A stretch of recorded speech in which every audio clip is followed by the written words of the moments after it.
You there, Nick? One sec. I have a. There's some window that popped up. Is okay. There we go. Okay, so can you hear me? I can't hear you.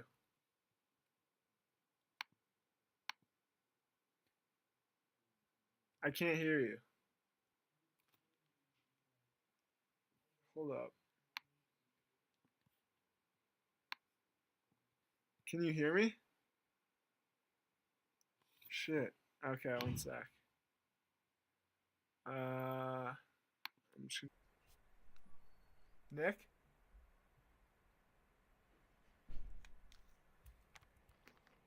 Nick? What? I can hear Okay, you. I can hear you now. Okay. Okay, I don't know. so. I don't know if these things have a mic though. That's why I was just Okay. Trying to skull get this candy. full screen. Enter full screen right here. Okay. Welcome back, Nick. Welcome. Wow. It's been good a to be long back. time. It's been a while. It's been definitely a while. Yeah. So did you watch the Cavs Celtics 2 nights ago? Yeah, I watched a good portion of it. Didn't watch all of it. So it's sad to see Gordon Hayward went down with Yeah, that. I was at dinner and I got an update and it was like Gordon Hayward goes down with gruesome injury and my first thought was that really fucking sucks. Yeah, that really sucks. Dude, it totally shifts like how the Celtics like expectations are now. Like going from a perennial title contender to a fringe top 4 seed in the East. Like they did they lose to the Wizards last? No, they played they lost to the Bucks last night. Lost to the Bucks. Wow. 0-2 so far. Wow. Yeah, I thought it was so interesting because you were watching that game towards the end of the game and you were seeing them come back. Tatum and Brown were playing amazing. They rose to the occasion. Yeah. And you were thinking, wow, only if they had Gordon Hayward, how good would this team be? I know. It definitely took the wind out of their sails. So, but LeBron just went full king on everybody. Yeah, Oh my god, that guy's so good. Then yesterday I saw he was at like a charity event, and the dude's just such a well-rounded human being and athlete and active citizen. Yeah, I think he had like 27, 16 rebounds and 9 assists. He almost had a triple-double. Yeah. Which would have been insane because I think his MVP case would have been started right then and there. I still think he can win MVP. Yeah. Mainly because you look at that team and it's funny because their bench is so much more deeper than it was last year that more deeper. When the second rotation goes in, they're led by D Wade and D Rose, which whatever you may think of D Wade, he's still a good player. I don't think he is where he was, but I think he's still good. Derrick Rose is competent backup point guard and starting point guard for now. Until Isaiah Thomas gets back. Think about when Isaiah Thomas gets back. He's gonna be motivated, and he's just gonna want to come back with a vengeance. Yeah, that's gonna be an interesting thing to see, like how they like share the minutes. Like how much does IT get a lot of minutes coming back off that hip injury, or like what is it looking like right now? So definitely something to look into. The East is. Like, the Sixers are better than we thought, I think the Sixers are better than we thought. I think the Wizards are still going to win 40-plus games or 45-plus games, but I think they need a better bench. Tim Frazier's good, but he's not a good backup. I think they're gonna be contenders in February for the buyout guys. Yeah, and since we are from the Bay Area, we have to talk for our viewers about. Wait, Ryan, before we talk about the next game, who do you think the second best team in the East is now?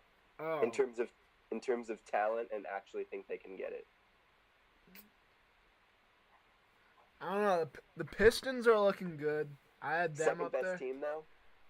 That is a hot take if I said the Pistons, but Yeah. you know we're all about hot takes here on the Sports Market. Of course. I'm gonna go with the Bucks. I would say the Bucks or the Wizards. Yeah. So that's something to look into because the Cavs are the clear cut number one. Yeah. But something definitely to look into as the season rolls on. And yeah, the Bucks and the Bucks and the Cavs play next week, I think, on ESPN. So oh wow, that should be a good game. Okay, sweet. And so, let's talk about the Warriors. You know, kind of blew that second half lead. You know, on Twitter I saw a lot of excuses. Draymond was hurt. Iggy was out. You know, the Warriors weren't trying. The Warriors lost by 30 last year in the opener and still won the championship. Yeah. Like, should we? How much should we take into account this loss? Should we make a big deal about it? Like, is it concerning or what do you think? I think the one Achilles heel the Warriors have, and they've always had it, is their turnovers and their sloppy play. And I think when Draymond isn't out there, that is intensified because I think they had the three of KD, Clay, and Steph, and then they had McCaw and Looney. Yeah. And the Rockets basically didn't have to guard. Well, McCaw hit a three in the corner, but they basically didn't have to guard Looney and McCaw. And it was weird because I just want to say this: the Warriors, they weren't playing with the same intensity that they always play with. It seemed like Steve Kerr played like 10 guys or 11 guys. Well, and the Rockets played like 8 guys, and it seemed like the Rockets were taking that much more seriously than the Warriors. Do you think playing 8 guys, the Rockets throughout the season will hurt them at the end of the year? Like, do you think they'll be like heavy-legged and like tired come May, or do you think like you think it doesn't matter? Like, they'll somehow. I think the Rockets have more toughness. PJ Tucker might be their best acquisition last year, and we'll get on to their other big name acquisition after this. But yeah, definitely. I don't think it'll hurt them, but because I think some other teams do it. But I think it's gonna be interesting to see in those because they will get into a deep playoff series.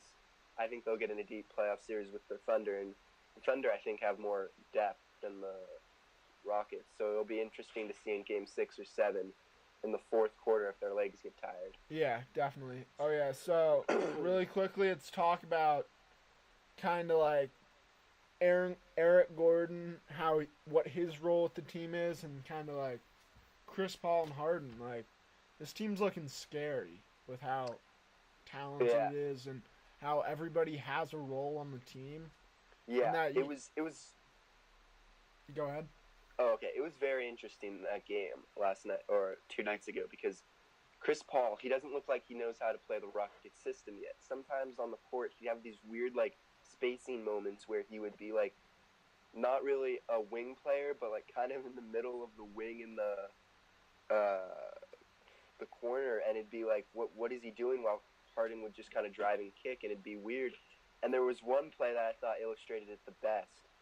Eric Gordon got the ball on a breakaway, and he was just pushing it down, and Chris Paul kind of stayed back, kind of where the point guard would get the ball to start the offense. And Eric Gordon was like, no, this is how we play. You're not on the Clippers anymore. It was really interesting. And then he didn't play in the whole fourth quarter, or not the whole fourth quarter. He didn't play in crunch time. And I think he has a knee injury because he didn't play against the Kings last night. Who?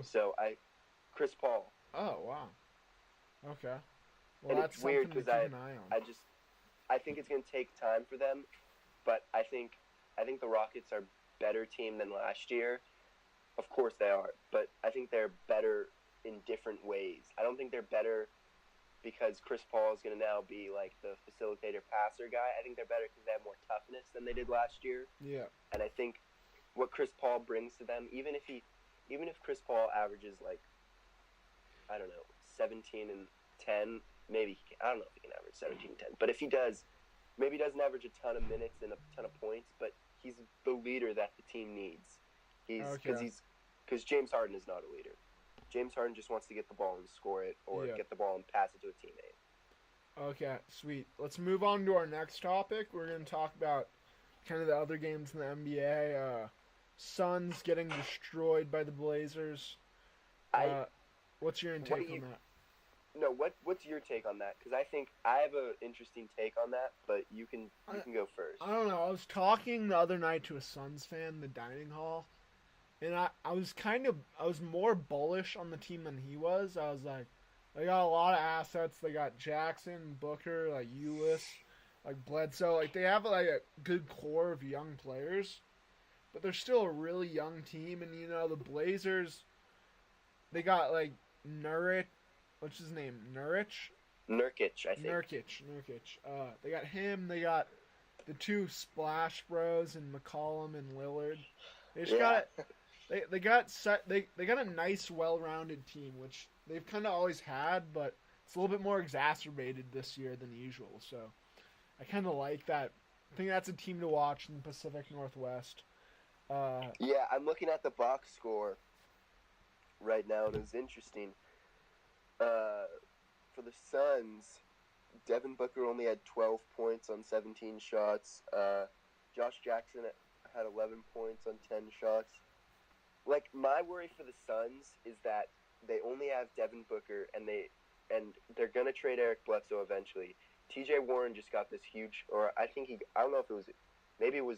know if he got a contract extension, but I'm pretty sure he did. Well, I don't know, like, him and Jackson are fighting for minutes. So yeah, and it's interesting. That's weird. Their starting lineup, they went Bledsoe at the 1, Booker at the 2, Warren at the 3, and Jackson at the 4, and Chandler at the 5. I don't think Jackson can play the 4. Yeah, he can't. And the one thing I'm going to say throughout the season to Suns fans is you could have had Kyrie. I don't know why they didn't trade Jackson and Bledsoe for Kyrie, because you're getting, like, it just doesn't make sense, because that backcourt of Booker and Kyrie instantly becomes a top 5 backcourt. And if you have Kyrie, you still have other assets to play with, and I think it was just bad move not to trade him. But I also think the Suns are going to try to tank this year, because it's the last year of the lottery not being untankable. Yeah, it's So I think they're going to tank this year. And if you look at the minutes distribution, Booker only played 27 minutes. Josh Jackson played 32 minutes, and everyone knows he can't shoot. Mm-hmm. I would have loved to have Josh Jackson on the Kings, by the way. I'm not saying he's a bad player by any stretch of the means. I just don't think he's a good shooter yet, and I think in today's NBA that's going to cost him. And maybe they're playing him at the 4 to make sure he doesn't have to shoot as much, but I don't know. Okay, let's move on to the next one, which is Giannis going to win the MVP? Like, he was flexing on the Celtics yesterday. Like, he was flexing on the Celtics yesterday. I think he has a great case, and I think especially the way he plays in the kind of playing hard every night, which I think voters really like that, and that's why I think sometimes LeBron won't win the MVP, is because he's not. I don't know how many games of rest he's gonna have, and I don't know. He can put up insane stats, but the voters are just gonna say, "Oh well, he rested," and all this and that. Giannis plays hard every night, kind of like Westbrook last year. Whether it had been the Warriors or the Brooklyn Nets, he still played hard. Well, and I think it's interesting. Well, I think Giannis is in an interesting situation where he's the number 1 guy compared to like a team with Westbrook. Now he has other all-stars around him. Like there is no solid number 2 guy on the Bucks. You can say Middleton, you could say Parker, but Parker's going to come back from injury, and Middleton is also coming back from injury. Oh, he is? I didn't know that. Middleton's good, but he's not superstar good. Giannis deserves the ball every time, every possession. He needs to touch the ball. Right. I have a question for you. Don't look this up. Just give me an answer. It's not like tough. I didn't know this until yesterday. How old do you think Giannis is? Say 21, 20. 22. He's 22. Okay, wow. He's still 22. Like, that's the insane thing. That he in 5 years he's going to be in his prime. He's not even in his prime yet. Yeah, that's insane to think about. 22 years old, and we're talking about him as an MVP. And he's so multi-dimensional in his game. He has so much stuff in his arsenal, whether it's on the defensive side of the ball, whether it's on offense. Like, he's an amazing defender as well, and I think that sometimes gets lost because he's so tall and lanky. Yeah. So we're gonna wrap up the NBA talk with a couple things. T-Wolves versus Spurs last night. I'll give you my intake. You're a T-Wolves fan. I did not watch much of the game, so you can tell me what you thought. Okay, I'll talk about it. I'll first talk about the Spurs. Spurs look nice. DeJounte Murray is going to be a good player in this league. Kyle Anderson, another late first-round steal that the Spurs ended up getting. That team looked nice, without Tony Parker and Kawhi. They kind of destroyed us, even though it was close because we played awful. But Marcus is really starting to find his rhythm in the Spurs offense. It's definitely a new-looking offense. He touches the ball every possession, and they want to get a post-up with him every possession, so that's dangerous, especially when you're adding Kawhi now. For the T-Wolves' sake, this is the PG version of what I'm about to say. I think we looked sloppy. We looked like the usual T-Wolves team. Very lackadaisical on defense. Very unmotivated. People yelling at each other. Such a talented team, but we still need to put that together. And, Jeff Teague was benched for the second half of the fourth quarter. He was pretty irritated about that. So, we don't have a lot of cohesiveness on the team right now, and I think that's what we need to find. That, and on the defensive side of the ball, just play good defense. Karl-Anthony Towns is way worse than what everybody thought he was going to be. He needs to start showing up. We got a big game tomorrow night against the Jazz. Home opener. New Target Center renovation, so that should be pretty big. But, that's basically it. Gotta take the first game with a grain of salt, because, Yeah, I have 2 takeaways from the Wolves. The first one is that... Oh, wait, I have 3. The first one is that when you assemble a team, they kind of, with the Thunder, they kind of lost a bunch of guys, but, they assembled a bunch of, superstars who, you look at Paul George, he wants to win. You look at Anthony, he wants to win. And so they're going to make it work and figure it out. Same with the Rockets and the Cavs. With the Wolves, it's so many new guys who are young and kind of inexperienced. And I don't know how, I know they want to win, but I don't know how much they can learn together because they haven't been through a lot together as a team. Yeah.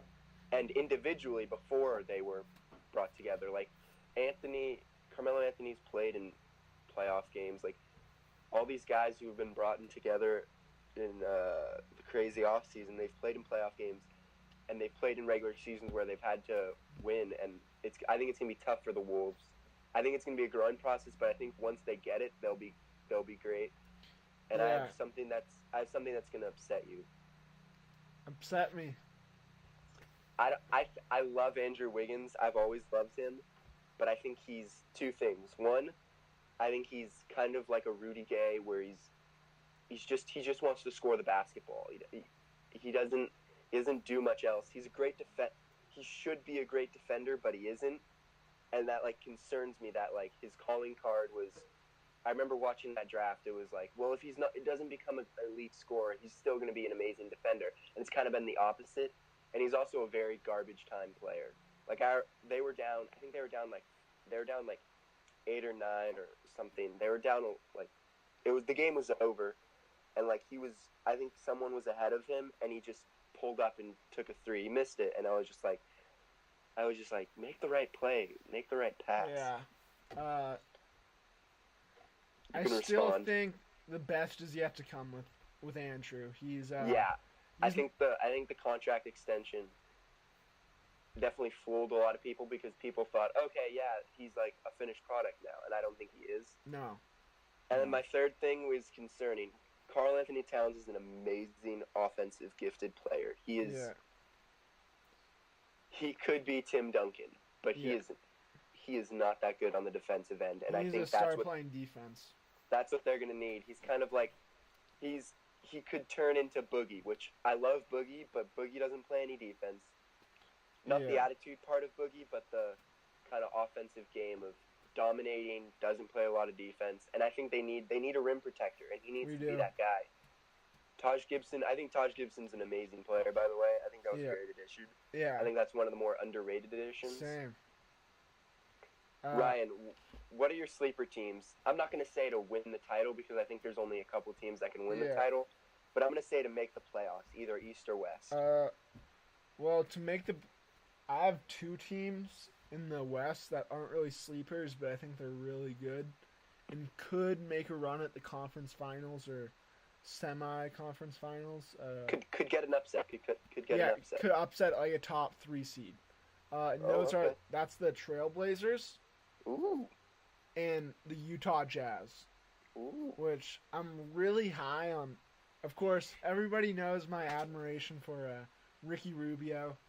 It's deeper than just basketball. And so I really love how that team is set up. They got a 10-man rotation going. And it's every one of those 10 players is legit. You know, Donovan Mitchell, the rookie, who's like 14. Good. He's good. That dude's the truth.